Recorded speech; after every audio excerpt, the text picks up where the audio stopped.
Welcome to the podcast where relationships, confidence, and determination all converge into an amazing, heartfelt experience. This is Speaking from the Heart. Welcome back to episode number 72 of Speaking from the Heart. Today we have Adele Cole. She's a registered nurse and founder of Wellness with Adele Cole, living in central Pennsylvania with her husband Cameron and 4 children, 3 girls and 1 boy. Both her husband and Adele run separate businesses, but also homeschool and do a lot of homesteading in suburbia, as they call it. She's also a Lyme warrior, which offers holistic Lyme coaching and Zyto scanning services to help clients achieve and sustain healing goals. Adele's passion is helping others embrace and even enjoy the healing journey, with the goal of saving time, energy, and money along the way. One of the main ways she approaches this as a coach is by looking into how clients develop individual health resiliency to allow them to live the life of their dreams. Oftentimes, this is the life of freedom clients always wanted but thought was out of reach due to tick-borne illnesses or difficult ongoing health issues. She can help others meet those goals one step at a time. And I think for her story, having a tick-related illness that had happened to her early on in her life, I think that it will definitely tell a lot about her own story, which I must warn you, when we do talk about that story, she'll talk a little bit about suicide. So I will encourage all of my listeners as a warning to not only stop listening to this episode if you do not want to approach that subject, but the most important thing to consider is that there's always help for those that are going through those sort of experiences, especially a traumatic experience. If you ever need somebody to help, always consider dialing 988, which again, I'll put that in the episode notes if you ever need somebody to reach out to. There's also plenty of resources with the National Institutes of Health that can provide different types of information as it relates to dealing with individuals that are going through that.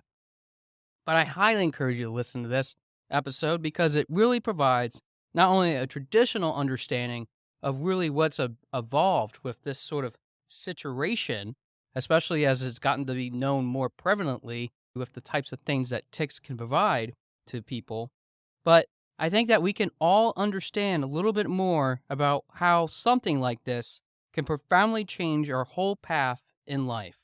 But with that, let's go to the episode.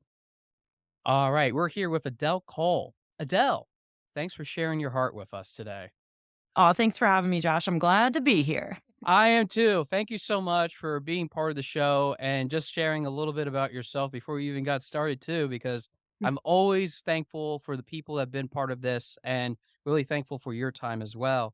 So, Adele, I've already let the audience know a lot about you, but what really intrigued me more than anything else is that you went through something that my mom has gone through, which is Lyme disease in itself.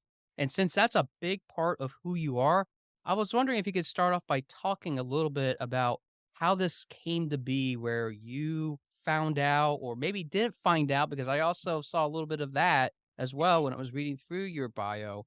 But I'm just curious if you could share that with the audience to start us off. You bet. I will try to do the condensed version for the sake of this show, but it was quite a journey for over most of my life.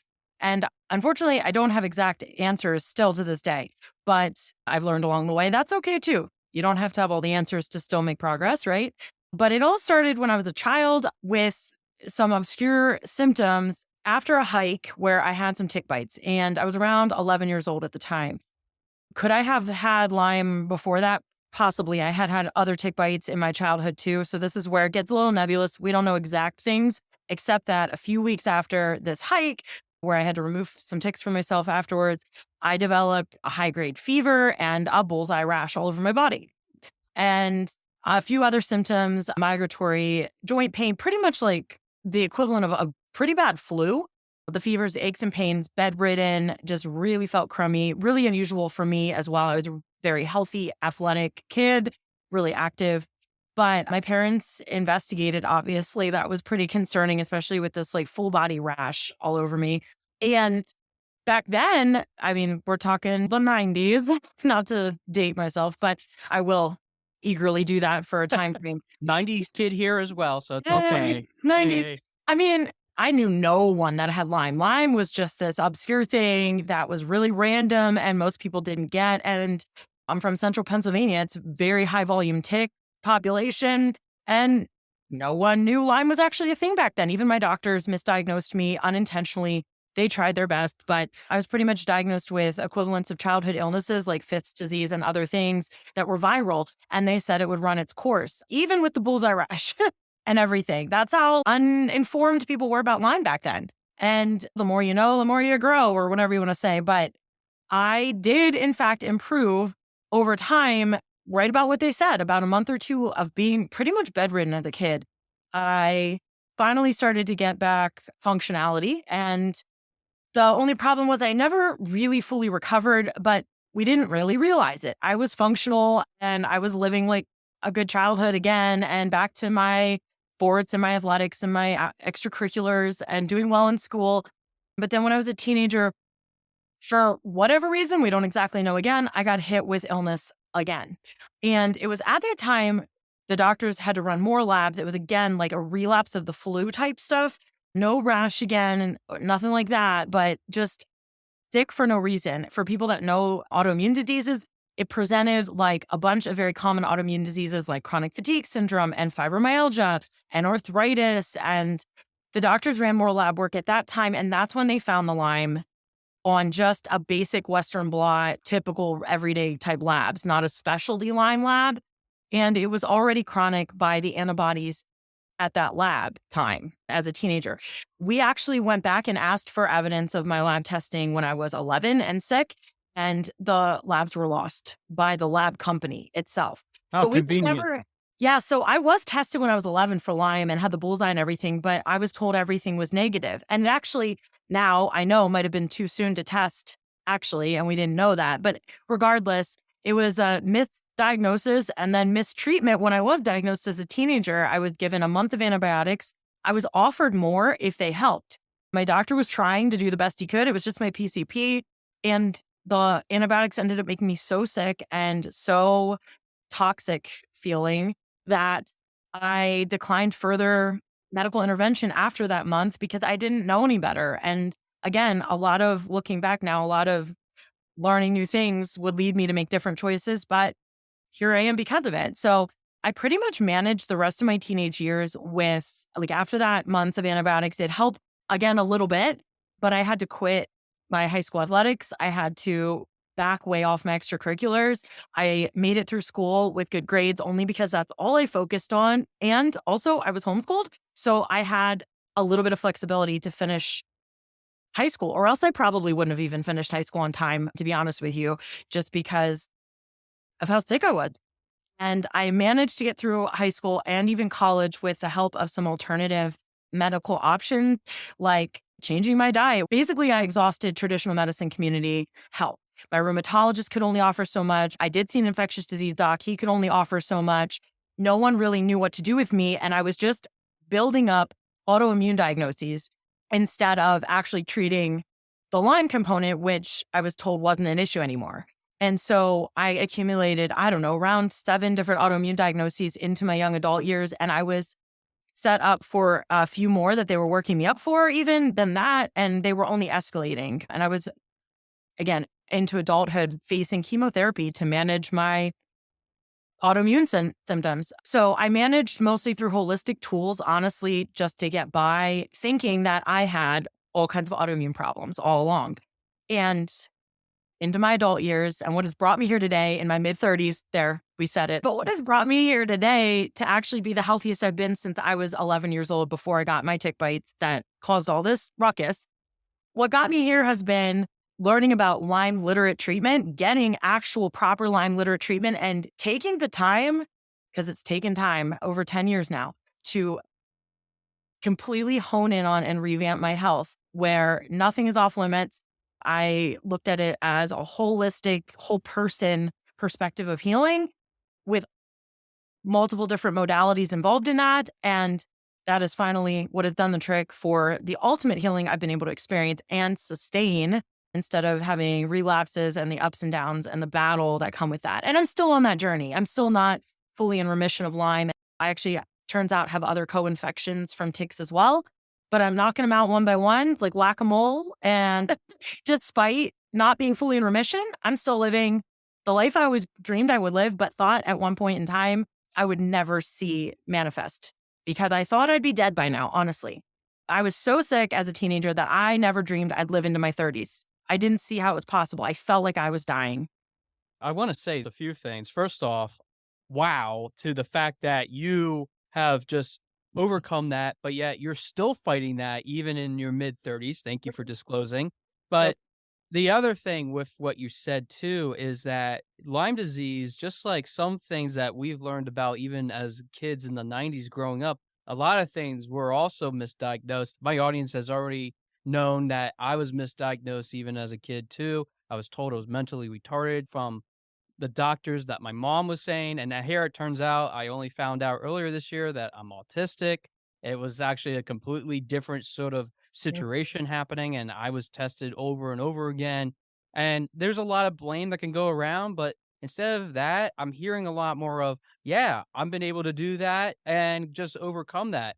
But I was wondering, when you were going through this, even in the earlier years, when you were still kind of wavering on, well, Mm. what is it that actually is going on? Your mom and even the doctors are trying to figure out what was happening.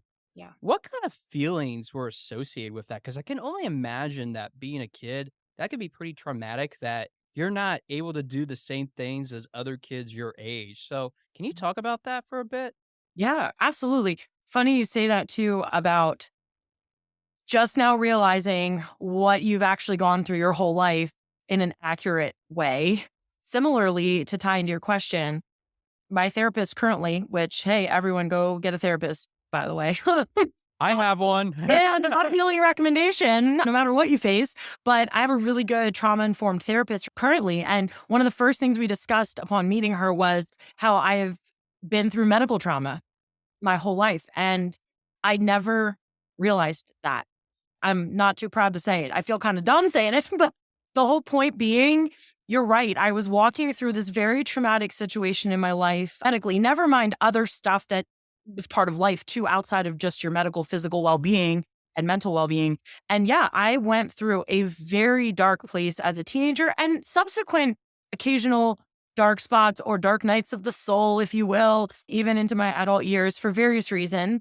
Often slightly medically or very much medically related. But it started right around the time of my diagnosis before we had a good handle on my health that I felt even stable.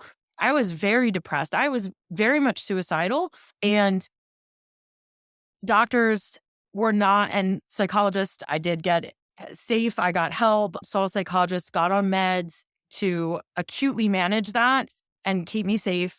While all of that helped to a degree, the disservice it did me despite that, and again, everyone doing the best with what they knew at the time, was that no one at any point in time until I was 36 years old identified that this was largely related to medical trauma and some other personal factors too from life and being a teenage girl and all the things. But that the root of this, it to a large degree, was rooted in medical trauma and things that I needed to walk through in that regard. And so when we misdiagnose, I mean, humans, doctors included, are only human. They're going to make mistakes. But when humans do make mistakes, the impact can be very devastating. And so knowing better isn't better until you do better too. And getting out of that dark place was really hard. And it involved a lot of, honestly, one of my pillars of healing that I promote now in my business, and that is community. It really took the power of my community, which was very small at that point because I couldn't be socially active like I would want to have been. And I lost a lot of friends and a lot of relationships through that. And I had a lot of rocky relationships through that because of my capacity. But the power of community is, besides the medical factors of medicating, getting a therapist, doing safety measures, besides that, community was one of the biggest factors to helping me survive. Yeah.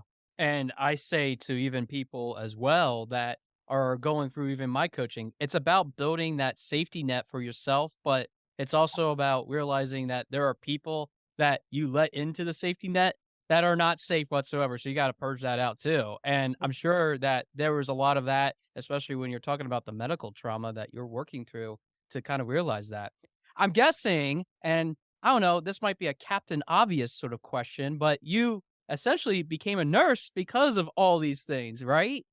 Yeah, ironically, right? Doesn't that always happen? It works out for you, not to you. It's not against you in life if you choose to let it happen for you. If you choose to look at it that way, oftentimes, yeah, it was bad. It was trauma, what I went through. But you're right. It led me to the medical field in the end of it all. I actually was going to school to become a physical therapist and an athletic trainer. I was going to dual major, but it was honestly ended up being too much. Yes, I was getting through it, but I realized the long haul of that was going to be 7 years of school, maybe a career that would be hard on me, like think about athletic training at sporting events, evenings, weekends, long hours.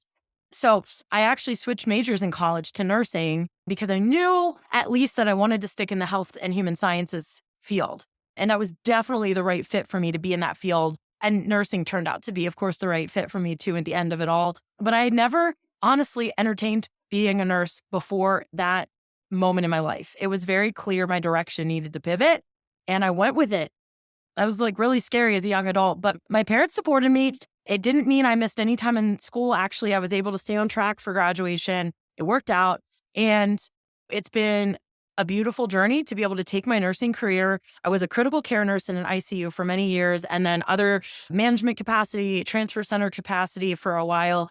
And now I have my own business as a nurse based around Lyme disease education and coaching because of exactly what I went through. And it took a little bit of a spiral roundabout to get there, but I got there. And this is exactly where I'm meant to be. And the best way I can serve and use what I've been through, trauma and otherwise, to make the biggest impact in the world.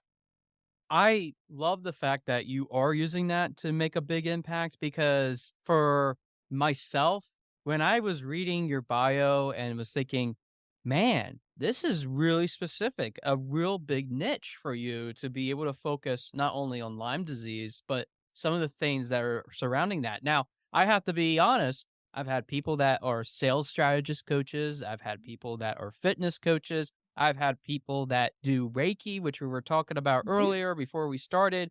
I have been in the business of doing life coaching and business coaching, things like that, for over a year. I've talked to successful public speakers. I've had world champions come on the show as well that have talked about their experiences of doing that sort of tournament style.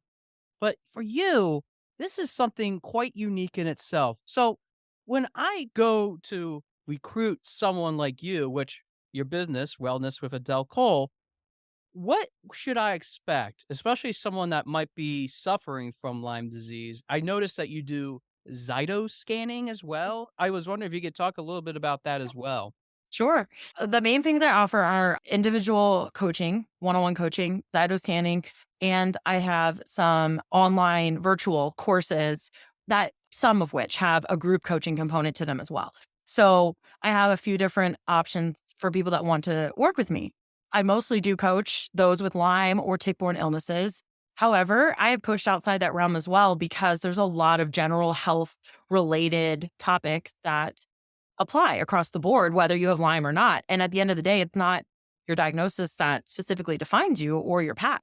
And there's a lot of ways to get to healing. So I approach it all from a empowered, holistic perspective. I like to say it's a lot of what you talked about, Josh, about and finding your voice and using that. One of the biggest things about being a nurse is being an advocate for your patients. And I've had to be an advocate for myself my entire life. I literally was the one coming to my doctor with research about what I thought was wrong with me because they didn't know at 15 years old. I remember printing off articles on our old Mac computer and taking to my doctor trepidatiously in the hopes that he would collaborate with me on some thought. And I feel like this is just an expansion of that. So yeah, I offer services to discuss people's path with the goal and the hope of saving them time, energy, and money along their journey. Because my journey is now over 20 years in the making and ongoing, but I've made the most progress in the last decade. And I've learned enough along the way to be able to help people avoid some of the pitfalls and the disruption to the actual meat and potatoes of their healing that will in the end save them the time, energy, and money to get there.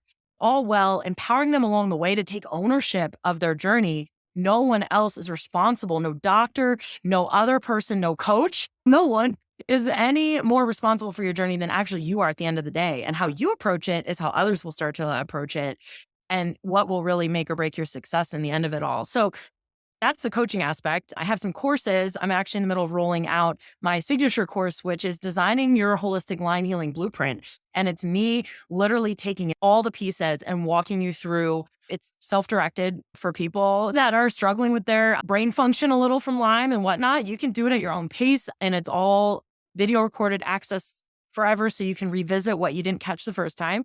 Designed by a Limey for a Limey. And so you can walk through that step-by-step program, basically start to finish, of how to get to your next healing goal, wherever you are on the journey, whether you're just starting out or whether you're close to remission and want to achieve and sustain remission. The course applies to anyone where they're at, and you put in the pieces that you need as you need them. And it builds the foundation, the blueprint of your healing and sustainability for it. And then the Zyto scanning is the newest addition to my services. It's actually a tool that my family started using a couple years ago for myself and my kiddos, some of whom also have Lyme and tick-borne illnesses, which is another piece of my journey. Family affair here. Yeah. And then I actually got my husband even on board with Zyto scanning, which is saying a lot when you get a dude on board with holistic healing, actually, right? Yeah, I'm a skeptic myself. So Sure. there, you get me on board, there must be something good about it. Right. Well, he has his own persistent health issues to a degree that even I was having trouble figuring out exactly what direction to approach them from, even with my knowledge base. And so Zyto scanning is bioenergetic testing for those that know that terminology. I mostly say this part for the dudes, but ladies like me and us nerds like it too. It's galvanic skin response testing, which is the same technology. I know it gets exciting here. It's the same technology that lie detector testing uses. Oh, man. Yeah. Didn't expect that coming that way. But I know, surprise, but in a good way, in that it's not going to necessarily lie detect you, but it is the technology that allows the software. It's non-invasive. It allows the software through a hand cradle to analyze your body's individual response to different stressors. That is a term from the Zyto software. Stressors are like the bad guys that our body faces at any point in time. It could be chemicals. It can be foods we're eating or food additives, food chemicals too. It could be stress in our environment. It could be emotional stress, hormones, toxins, whatever. You name it. It could be any stressor that you might face that it analyzes your body's response to, spits out that information for you so you can kind of see where you're at. And it could be viruses and bacteria that show up, or it could be that you're staying sick, not necessarily so much because of Lyme or something else, a virus, bacteria, but more because of mold or parasites or chemical exposure or a food that you're sensitive to or whatever. And then the software doesn't end with what's wrong. It actually offers a list of holistic solutions customized to your body and customized to you. That's the best part of it. It's the most customized holistic tool that is really available, bioenergetic testing in general. And this is one company's version of that. And I really like using it. It's super user-friendly and super client-friendly. You're not going to be overwhelmed with all this science and medical whatever. It gives you a lovely graphic report and a list of what you help choose as your balancers, another Zyto term, for the good things for you right now. It could be, again, examples of balancers are affirmation, essential oils. If you're open to that, you don't have to choose those. Foods. The easiest medicine is food. It could be stuff like services like massage therapy or music therapy. It could even be frequencies, if that interests you again, and herbal remedies, vitamins, teas, tinctures. So it's any holistic category could be on there to help support your body. Now, the big caveat is this is not diagnostic. It doesn't mean that if something shows up as a stressor that you have it in your body. You could, you might. Sometimes it correlates. When I had strep throat once, it showed up as a stressor on my Zyto scan, actually. So that can happen, but it's not a guarantee and it's not to be used. They say it on their website, zyto.com. It's not to be used as a diagnostic tool. However, it's a tool for the purposes of healing and providing insight to your body. So you're not just, as they say, throwing spaghetti at the wall to see what sticks. If you're not sure what's wrong, or you're not sure what your next steps are for whatever your healing journey looks like, this is not specific to Lyme warriors only. you can get a whole bunch of information quickly from a scan like this. My family became very obsessed with it, I will say, because it was actually helping us level up our healing in addition to our Lyme treatment. And we weren't requiring much else in our lives. No sick visits at the doctor. I mean, emergency care was there if a kid breaks a bone, of course, or something. But this was pretty much a way for us to stay on top of our health without a guessing game. And we just apply the balancers that we choose for ourselves and walk through those for a few weeks, rescan, reevaluate, and we're getting through layers of healing one at a time. They bubble up as you deal with them, basically. I became trained as a Zyto practitioner then myself to offer that service through my mentor and my holistic health coach that was giving me the service. She offered to bring me in as part of her team. And so, like I said, now a service I can provide as well. And the best part is Zyto included. Everything I do can be done in person and remotely. Even Zyto scanning has an option for remote scanning, so you don't have to be present beside me to get it done, which is great. Yeah. And I was actually going to ask you how that impacted your family, but you answered that question for me. So thank you Yeah. for Yeah. meeting my mind and answering that. Sure. Because the other part of it is, what has that done for your clients? And I don't mean specifically the testimonies that you have received from them. What I'm really saying is, as a result of what they have gone through with your coaching, has it changed you? Has it impacted who you are today, especially as you've said earlier about going through this yet? Has it given you a new appreciation of the journey that you've been on and that you've been able to share with those same people? Absolutely. I think it is accomplishing what I set out to accomplish even better to have an additional tool like Thyto scanning. Because, like I said, I love to pull from tools that are actually valuable and going to be worthwhile with the intention of saving clients time, energy, and money. And so, if Zyto scanning helps them get through layers of healing that are never just about Lyme, it's never just about the tick bite. There's always other components, whether it's medical trauma and emotional stuff and mental health stuff, or actual other physical conditions or components. Zyto, in particular, has been the perfect addition to what I set out to do and what my goal is as a health coach. So it fulfills me because I see my patients making progress faster when they're able to utilize coaching and Zyto, or there is a coaching component with Zyto by itself because I'm coaching you as the scan's going on and afterwards as well. So you don't have to do both things. You can pick and choose. But my goal is to coach people out of coaching. In other words, to coach people away from needing me, to coach them into empowerment and the ability to know their body and understand what they need and what direction to head without necessarily always needing a coach by their side. There's nothing wrong with that. I still need coaching and mentorship in my own life by all means, but I don't want to see clients that I have to continually coach in illness that aren't seeing the goals and progress made that they want to see made. If I We don't see that, I'm not doing my job. Yeah. No, we are not doing our job. Right. And I say we because Yeah, for you're me, there. especially, I say the same thing. I say, look, I can help you with getting to where it is and keep you organized with that. But really, your job is to hold yourself accountable with that. And we talk about why you couldn't hold yourself accountable so that you can try again, because sometimes that can be so whimsical of nature sometimes when we are not able to do that, or even just put us in that depressive state, which you have talked about as well. Adele, we're almost out of time, but Sure. before I go into having you just talk a little bit about your business, I have one final question, and it's relating to something that you wrote in a blog on your website that I wanted to point out. And you say this exactly verbatim, which I'm going to read for the audience. You can certainly fact check me, audience, if you think I said it wrong too. But Adele doesn't have that chance because I'm saying it to her. She can fact check later. Art. But you say this: my story shows that healing is possible. It may take time, and that's okay. It's not one size fits all, and there's power in moving forward, whether scared, anxious, or unsure.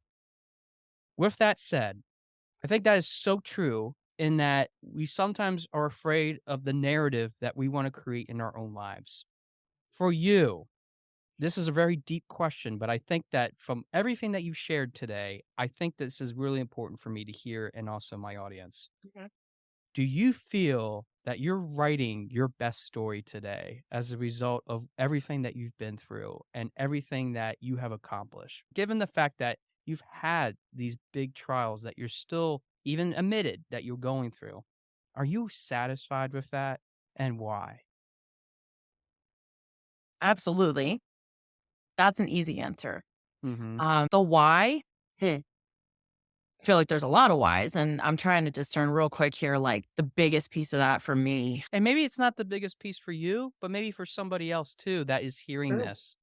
True. I think because it's not original to me to say this, I know, but there's true courage in facing the unknown along with the picture of fear and anxiety and possibly your whole world changing. And I think I'm exactly where I'm meant to be because there's no other way. There's no other path than to be exactly where you're meant to be. And that's hard to hear when you're in the worst place. I'm meant to be here, but that's not your forever story unless you claim that as your forever story, but you don't have to. I think the tricky part is people want it to be a quick fix. Of course, I wish it didn't take me 10 years of treatment to get here and 20 years plus of unknowns to get here. I wish it was faster. And that's why I'm trying to make it faster for people. But I can't at the end of the day control that. And I can't guarantee a time frame and no one can. But if you're satisfied knowing that you're on the journey meant for you and that your courage manifests in showing up regardless of the fear and working along with that, you can learn to embrace, excel in, and enjoy your journey, which I also say a lot in my own marketing and as a kind of a little tagline for what I do as well, because it's all about your perspective and you can impact your healing with your mindset as well. It's another piece of it. So yeah, I am an example to others, to my own children, more than most of all. As a mom, you can't deny that. But I want them and my clients to see and know that you can have your best life now.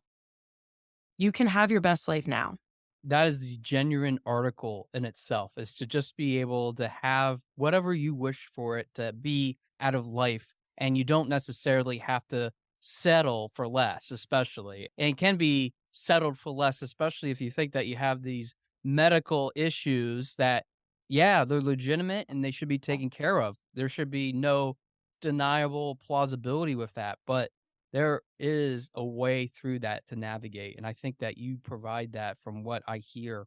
Adele, I'm sure that people are really interested in checking you out, especially if they know somebody or Yeah. they know themselves that they're going through Lyme disease or something of that nature.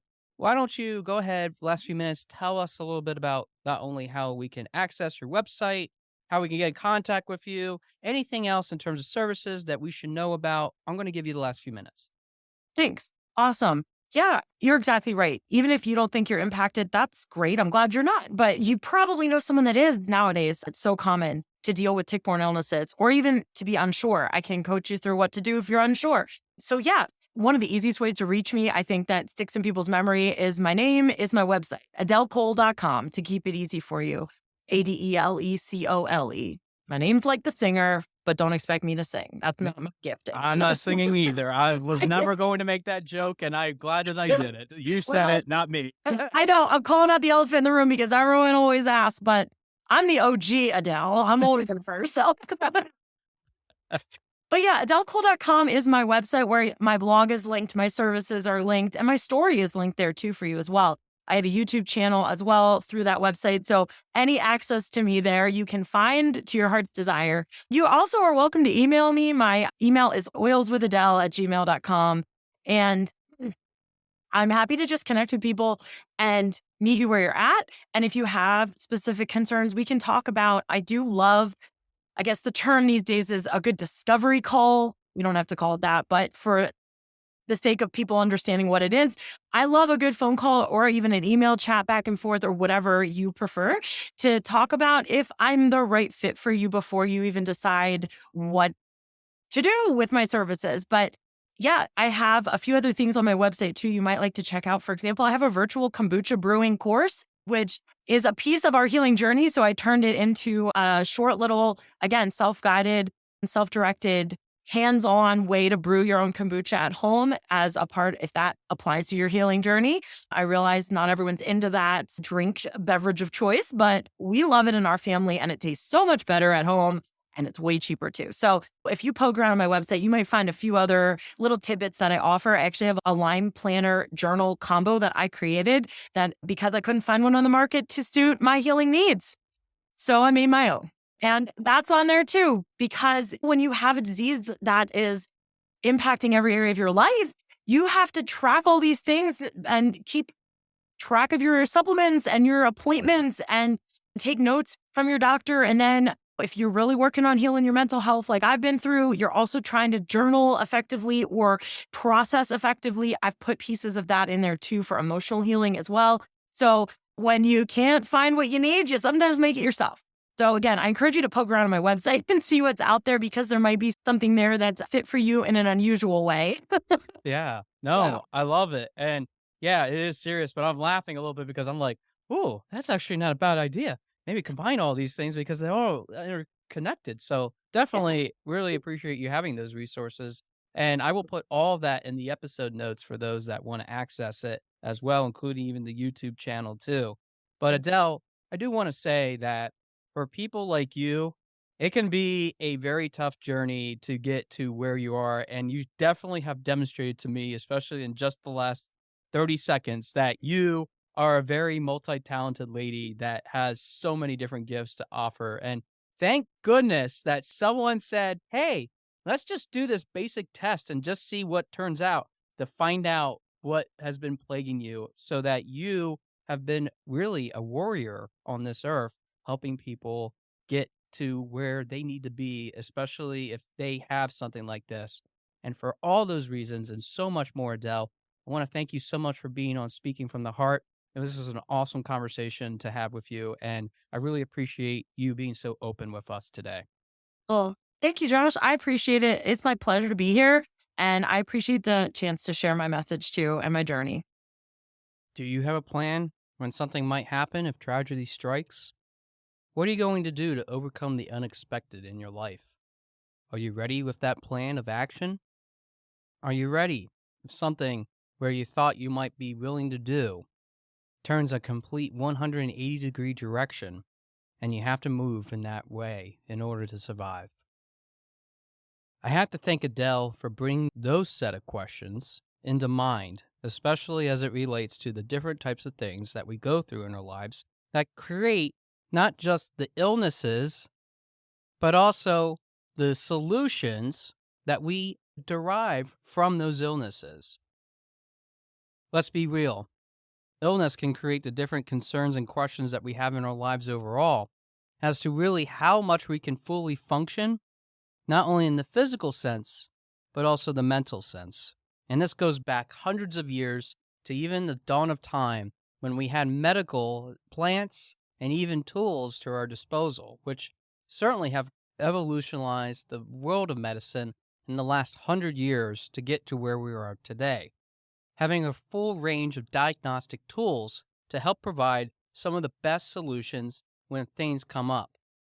I have to say that it would help so many other people if these tools would have been around even when I was growing up, literally just only 30 years ago. And I have to say that because even with some of the things that I've shared about my autism diagnosis, I wish that there was more of an understanding about how the brain works and how there's different spectrums to the ways in which we interact with different people. But I think that for Adele, she really was able to move through the different types of things that were happening despite the fact that her mom and even herself were given misdiagnoses along the way. She found her own solution, which is why she does what she does now, which is, in a sense, helping to create health and wellness coaching for a wide variety of different people, especially in central Pennsylvania, which has a large population of ticks, mind you, especially being one of those kids growing up on a farm, always picking them off and having my mom light a match to them because that was one of the surefire ways of making sure that they never crawled back on you. But what if we went outside the traditional ways in which we did medicine, in which we did something completely different? In other words, why always do the same things that everyone else is doing? to achieve the same results? Because are we really achieving the same amount of results? Full disclosure, I have 2 master's degrees, one in business administration from Alvernia University, and then a second one, public administration, from Shippensburg University, both located in Pennsylvania. Do I really need to have those degrees in order to get to where I am today? More than likely not. Did it provide a more of a worldview for me so that I would understand the different types of solutions that might be available, especially as I run a business? Absolutely. Do I think, though, that in the overall grand scheme of things, I would have been able to figure that out myself if I had the sheer willpower and determination to go through all the different types of things that need to be done in order to have that sort of solution in my hands? Sure. I think the question really becomes a matter of how much time are we willing to put, especially if time is the most precious thing that we have in our lives. What kind of trauma might be going through our lives, even now, that might be causing all kinds of time being lost?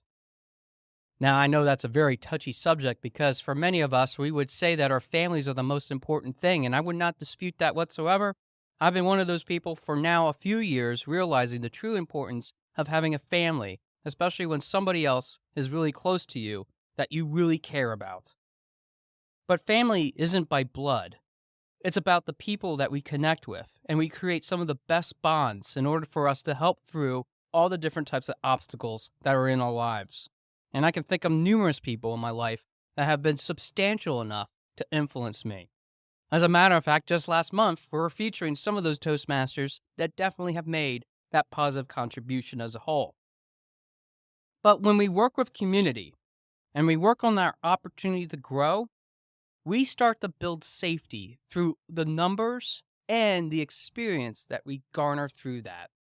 And I think for Adele, especially being a registered nurse, she had that intention starting out. She wanted to find that niche in order for herself to create that success, which I think for many of us we need to do in order to have not only the ability to sell ourselves, but to distinguish amongst others why we bring value to the table. Time, energy, and money. Those are the things that we all hold precious, but out of all of them, I would say time are the things that could make us fall into those pitfalls. There are things in our lives that we can take as journey moments. The very things that when we're standing in front of the fork in the road and we decide whether we go left or right, or we go backward or forward, we have to decide what are the best ways in which we can move in the direction that is being yielded to us. Essentially, what is life telling us to do in order to move in that right direction? And for some people, it is not easy to do. For this person talking to you right now, your podcast host, it was not very easy to do as well. And we were literally just talking in episode number 70 about the importance of understanding where we can go, especially when we have that niche that we want to find. Bill, in that episode, talked a lot about those different aspects, but I think that it goes much more than just the professional realm. Now, in this episode, we're talking about the personal aspects. There's true courage about changing our story in which we want to claim. What is the fix that we really want to have in our lives that will give us that moment of, yes, I have done it? Sometimes we don't get that moment. Sometimes tragedy strikes and then we're robbed of those opportunities. And I've heard so many stories in my life that relate to just that experience. But even with all the trauma, with all the different things that we go through as trials in our lives, it defines who we can be and who we want to be as a result of all those experiences, all those moments in which we were tested. And I think that's what is so important, is that traditionally we're told that we need to do X, Y, Z, ABC, 1, 2, 3 in order to do what we want. But sometimes doing what we really want is not necessarily what really yields from those experiences. What I mean is, You have to realize that sometimes when moving in those directions, you have to be ready to pivot. So it means not just having the real plan, but what would happen if that real plan has to go to the secondary plan or the third plan, maybe even the fourth plan? I never thought in a million years that I would be sitting here recording episodes and talking about my experiences in such a personal level, especially with some of the guests that I've had some of the most interesting, amazing conversations to date. But I think for many of us, realizing to open ourselves to that forum of opportunity of engagement by creating those growth measures, by breaking down the safety that we build amongst each other, can help us to make advances to the future. That is the sole reason why the medical profession has been so successful in being able to make some of the best advances. Whether you disagree with them or not, especially in the world of vaccines, it has certainly saved millions of lives. There is evidence to prove that. But I think it's about finding not just our niche, not just avoiding the pitfalls, time, energy, and money, but it's about understanding that we have many tools that we can use to accomplish that task. You don't have to be like me with all the degrees I have. And that's not to just brag. I am very proud of them. But what I think you should be proud of is that you're listening to this very podcast in which you're listening to great stories like Adele's that are inspiring others to realize that maybe, just maybe, you don't always have to be stuck in that same level of trust that you've always been in. Because let's face it, the traditional path doesn't always spell success. You have to have the courage to fix and claim what you truly deserve in life. And when you do that, not only are you going to be successful, you're going to be fulfilled. And fulfillment is the ultimate success story in itself. Thanks for listening to episode number 72 of Speaking from the Heart, and I look forward to hearing from your heart very soon.